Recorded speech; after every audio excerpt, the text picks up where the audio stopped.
রাজ্যে বাংলাদেশিদের অবৈধ অনুপ্রবেশ বন্ধ হচ্ছে না। শুক্রবার গোপন খবরের ভিত্তিতে খোয়াই সীমান্তবর্তী এলাকা থেকে 4 বাংলাদেশি নাগরিককে আটক করেছে খোয়াই থানার পুলিশ। এদিন স্থানীয়রা তাদের ঘোরাফেরা করতে দেখে পুলিশকে খবর দেন। পরে পুলিশ গিয়ে তাদের আটক করে থানায় নিয়ে আসে। তারা সবাই অবৈধভাবে রাজ্যে প্রবেশ করেছে বলে খবর। ধৃতদের বিরুদ্ধে মামলা নিয়ে ঘটনার তদন্ত শুরু করা হয়েছে বলে ওসি কৃষ্ণধন সরকার জানিয়েছেন।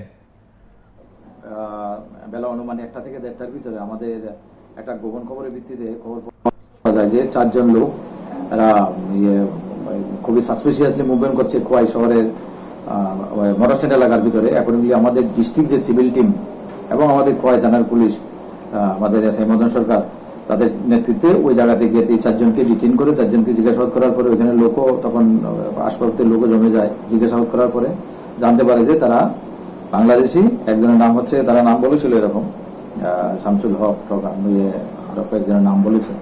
তো বেশিরভাগ বাড়ি হচ্ছে ওদের চাঁপাইনবাবগঞ্জ। 4 জনকে আমরা ডিটেইন করে পিএসএ নিয়ে এসেছি। আমরা এই রিগার্ডে আমরা একটা ইনভেস্টিগেশন চলছে এবং আমাদের আদার সিস্টার এজেন্সিগুলো আসবে এই ইনভেস্টিগেশন করার জন্য। তাদের সোর্স করতে গিয়ে কোন দিক দিয়ে তারা পেরিয়েছে কি আসে, ব্যাপারে ডিটেইলটা